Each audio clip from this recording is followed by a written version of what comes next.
Hola chicas, hola chicos, bienvenidos a un nuevo capítulo de El Auriga del Arte. Hoy vamos a hablar de una escultura muy especial, de la que probablemente es la escultura más famosa de todo el mundo. Estamos hablando de la estatua de David esculpida por Miguel Ángel, Michelangelo Buonarroti. Pues bien, esta escultura, que se encuentra hoy día en la Galería dell'Accademia en Florencia, fue esculpida a principios del siglo XVI, concretamente entre 1501 y 1504, por el gran artista Miguel Ángel. Antes de hablar de la escultura voy a hablar del bloque, el bloque de mármol. Está hecha en un bloque de mármol de Carrara, un mármol de altísima calidad, que medía cerca de 6 metros. Pero este bloque es un bloque muy largo, muy estrecho, más propio para esculturas góticas que son así mucho más alargadas y más estilizadas que para una escultura bien proporcionada del Renacimiento. Se da la circunstancia de que este bloque de mármol estaba en la obra de la catedral, estaba pensada para hacer alguna escultura que decorase la catedral desde hacía un montón de años. Y esa escultura presentaba bastantes dificultades, era un mármol muy duro, tenía algunas vetas y fue ya trabajada con anterioridad por otros escultores, por ejemplo Simone da Fiesole, Agustino di Duccio, Bernardo Rossellino. Todos estos escultores intentaron hacer una escultura con este bloque sin éxito, encontraron serias dificultades y todos abandonaron la empresa.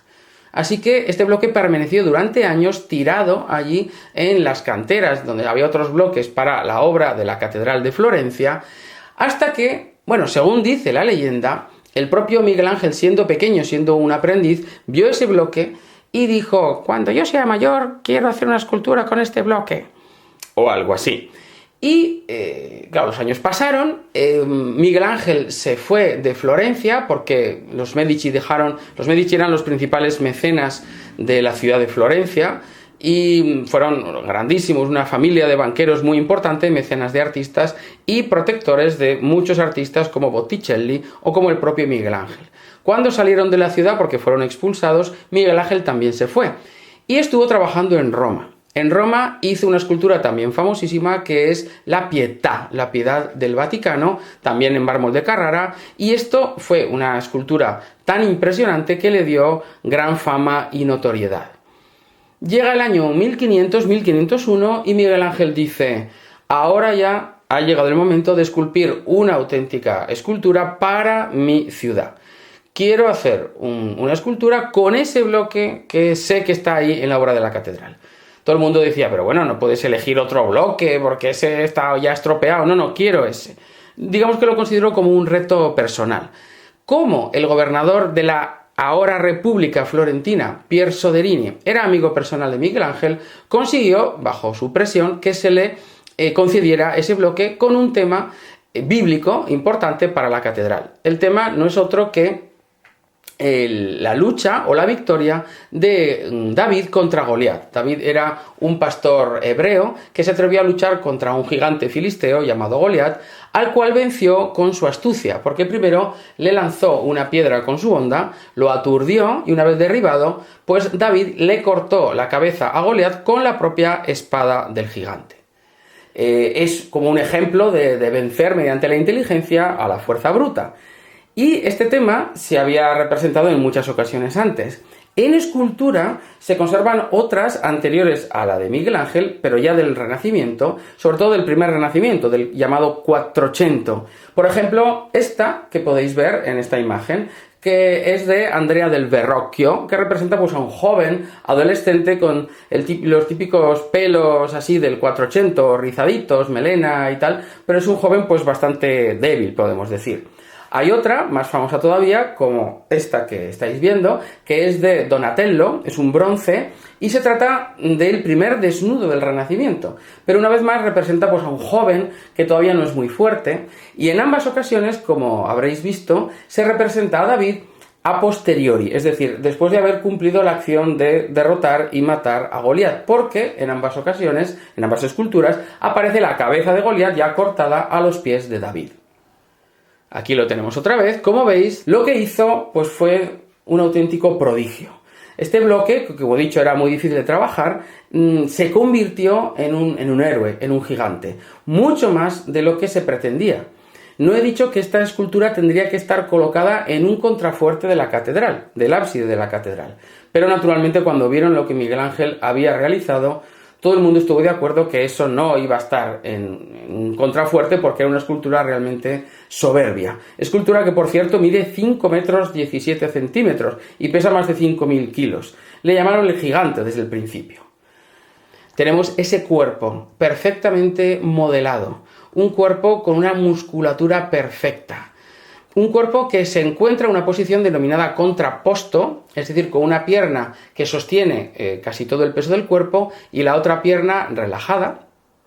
Y las manos están en otra posición. Una de ellas está flexionada y sostiene la honda sobre el hombro izquierdo, mientras que la mano derecha todavía conserva la piedra en su poder.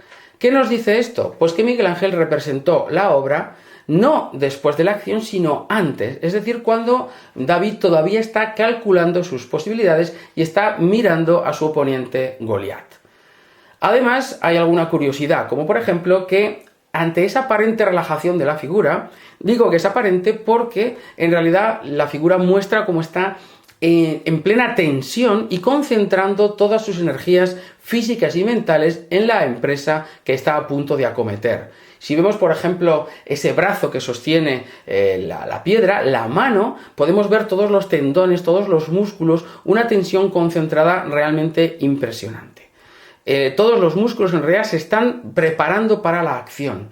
Y si observamos el rostro, visto así de perfil, parece como que está cambiando. Si os fijáis, es algo magnífico. Visto de perfil, como digo, representa David como un poco temeroso, calculando, mirando con cierto respeto a Goliat. Pero si nos vamos girando y miramos por otro lado, veremos que esa expresión, sobre todo la mirada, se va volviendo algo mucho más fiero, más terrible, mucho más seguro de sí mismo. En una característica que se ha dado en llamar, y es característica de Miguel Ángel, que es la terribilidad, esa fiereza, esa energía contenida terrible que Miguel Ángel sabía dar a sus esculturas. Una curiosidad, ligeramente, si nos fijamos, la cabeza y la mano derecha están un poco desproporcionadas, son más grandes que el resto. ¿Error de Miguel Ángel? Por supuesto que no. Esto nos habla de un simbolismo, porque Miguel Ángel era un artista que tenía una filosofía, una creencia que es la del neoplatonismo. Según el neoplatonismo, las actividades más importantes de un ser humano son el pensamiento y la acción. Y para destacar esos dos elementos, Miguel Ángel quiso representar la cabeza, que representa el pensamiento, y la mano, que representa la acción, un poquito más grandes que el resto. Hay que tener en cuenta también que cuando Miguel Ángel hizo la escultura todavía estaba pensada para ser colocada en ese contrafuerte, en un lugar elevado. Y Miguel Ángel no quería que la cabeza de David se viese más pequeña, por eso la aumentó también para contrarrestar el efecto de la perspectiva de una figura que se viera de abajo arriba. Toda la escultura es realmente un prodigio de, como decía, concentración de la energía, de musculatura, que más bien parece un héroe griego, un Aquiles, un Hércules, más que un personaje bíblico.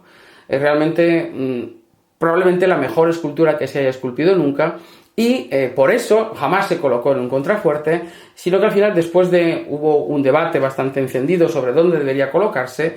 Y algunos pensaban colocarlo en la Loggia dei Lanzi, que es un pórtico en la Plaza de la Signoria, en Florencia, donde ya hay otras esculturas, y Miguel Ángel se negó, porque le parecía que era como meterla en un nicho y que no se iba a destacar. Al final consiguió lo que él quería, que es colocar la escultura delante de la mismísima entrada de Palazzo Vecchio, o Palazzo dei Priori, que es el palacio del gobierno de la ciudad.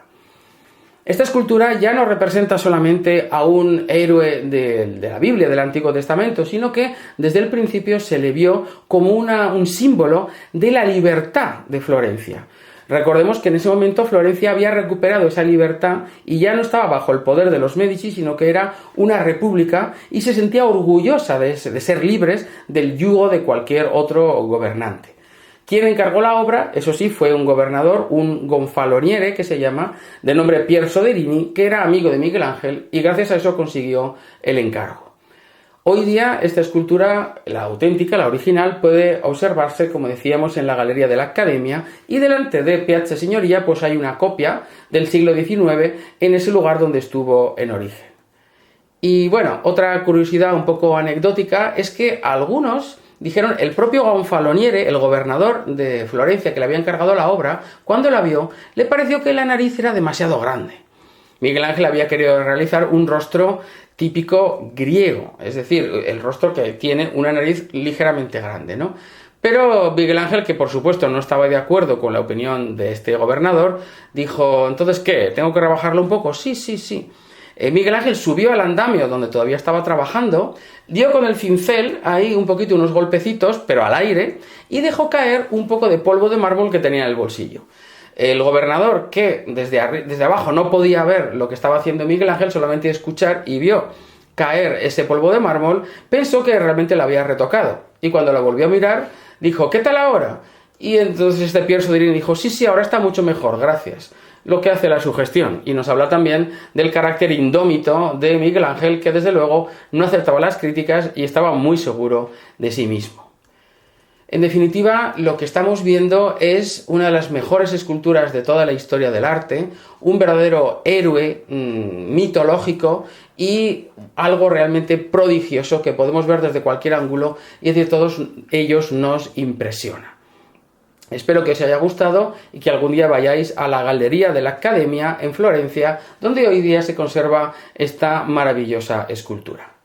Y esto es todo de momento. Gracias por vuestra atención.